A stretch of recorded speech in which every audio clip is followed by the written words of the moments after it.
beginning of most CAPS meetings is we invite a member to introduce what they do to everybody else, do something called Spotlight Speaking.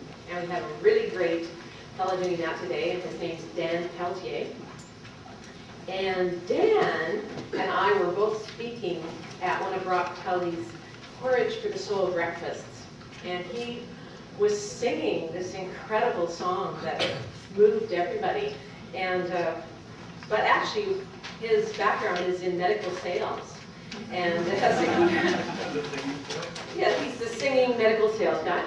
And he's a national sales trainer for GlaxoSmithKline Pharmaceuticals, and recently as a sales representative in the biotechnology industry. Dan has presented to Bentall Capital Junior Achievement Canada and Voices of September 11.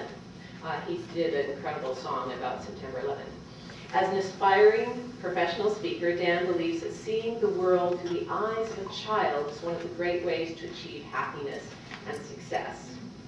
Please join me in welcoming Dan Pelletier.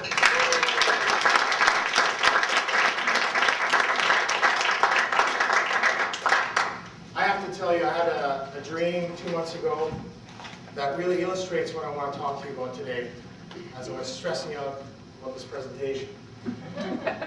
And I was in complete darkness. There I was. I couldn't see a thing, but I could hear people talking. So I knew there were people in front of me. And I looked out on the floor and I could see I was on a stage. So I was like, oh, I'm going to do a presentation. So I knew that, but what am I going to talk about? And then I heard a voice behind me saying, Mr. Pelletier, remember what we talked about? We want you to inspire greatness in these people, and you have 5 minutes to do it. And your fee is $10,000 if you can pull it off. And I was like, whoa, 5 minutes, $10,000, I think I can do this. So, I'm ready for anything. The lights go on, boom, my heart stops. In the front row, Stephen Covey, Wayne Dyer, Deepak Chopra, Mother Teresa. In fact, it's a room full of some of the greatest inspirational thinkers of our time. And I'm supposed to inspire greatness in these people. And so as my heart starts pumping again, and the blood returns to my brain, I say, I remember from the CAPS presentation, the wisdom of the group is far greater than the wisdom of the schmuck up here. Not the schmuck, something like that. So I said to the group, can anyone tell me, how do you inspire greatness in someone? And one hand went up.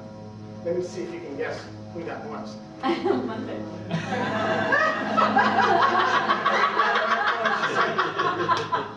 Keep your day job. Said, to keep the lamp burning, you have to keep putting oil into it. I don't think he gets it. He's a little slow, this one. To keep the lamp burning, you have to keep putting oil into it. Boom, I wake up from the street in a cold sweat. What is that supposed to mean?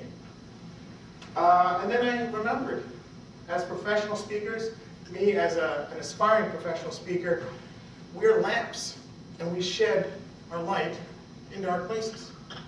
We show people things that they probably already know, but we shed light on their problems and show them maybe a different perspective. And so I thought that's what I want to talk about, is how do we put the oil in the lamp, not the light, because I can't really do that to Mother Teresa, right? So what I want to share a little story that happened to me 2 months ago after I had this dream, and wisdom comes in the greatest of forms in children. And my son, my 5-year-old son, was acting up, and I had just learned a new technique. It's called 1, 2, 3 magic. I don't know if you guys know this one. So here's Nathan and me, and I said, Nathan, I need you to go upstairs and clean your room. So this is what Nathan's reaction was. This is Power Rangers for power struggles. Daddy, I just want 5 more minutes, please, 5 more minutes. Nathan, that's 1. How come you always ask me to clean my room? Matthew never cleans his room. Nathan, that's 2. I hate you. You're yucky. I don't like you. Nathan, that's 3. Sit in your timeout chair. So here's the timeout chair. He sits in his timeout chair.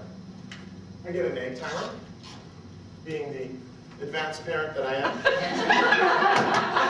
I put it in front of him, and 1, 2, 3 magic, he will sit in the chair, and that's his discipline. Well, he didn't get it. Getting out of the chair, I kept having to add time, right? Every time he gets out, I add time. We got up to 30 minutes. We got the point. So he stayed in his chair for 30 minutes. I went back to what I was doing. I was on the internet typing how to do a CAPS presentation so they really love you. I couldn't find anything. But anyways, it was very quiet 15 minutes into this. And I was like, for those of you who have kids, silence is kind of a bad thing. So 15 minutes later, I'm going to go check in on him. I'm looking over the side of the wall. And what is this kid up to? And there he was, sitting with his hands on his lap, staring.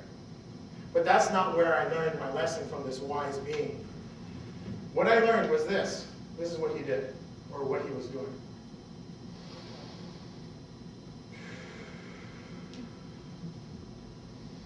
He was doing this. He was meditating.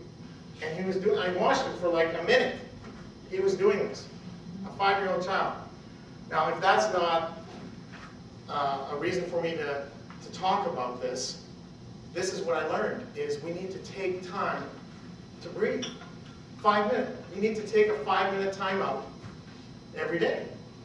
And I thought of that. It's exactly what the oil is. That's what you put in the lamp. Maybe just put a little drop. And as professional speakers, I know we're very stressed out. You have a lot of things you're trying to do. You want to write that bestseller. At the same time, you want to put food on the table. And I suggest to you to just try this. Take a candle. Don't use an egg timer. That's only for kids. Light the candle and just stare at it and breathe. Do this for 5 minutes. Who's going to the National Convention? Yes. I'll make a deal with you. I'll buy you a candle. Okay, I actually did buy you a candle. Like you, 100 candles for $4. Yeah. At the break, I will give you a candle. All I'm asking you to do is do this once a day for the National Convention, and come and see me. Tell me how it worked, if it had any impact on you. If not, I'll just go back to the drawing board. And I'll do it too. Okay. So, is it a deal? You guys want to do this? Yeah. Yeah? Okay, come see me at the break. I'll leave you with these last 2 thoughts. To keep the lamp burning, you will have to keep putting oil into it. But the thing I want to really leave you with this is the last thought is this. Take time to do this.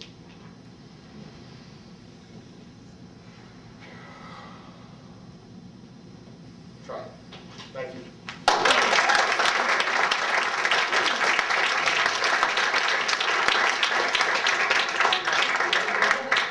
Actually, on the candle it says, to keep the lamp burning. It says that. Mother Teresa even said. That is actually okay. real. I didn't make that up. Oh, that was great. Okay, stay here. Okay. I'm going to invite Jamie.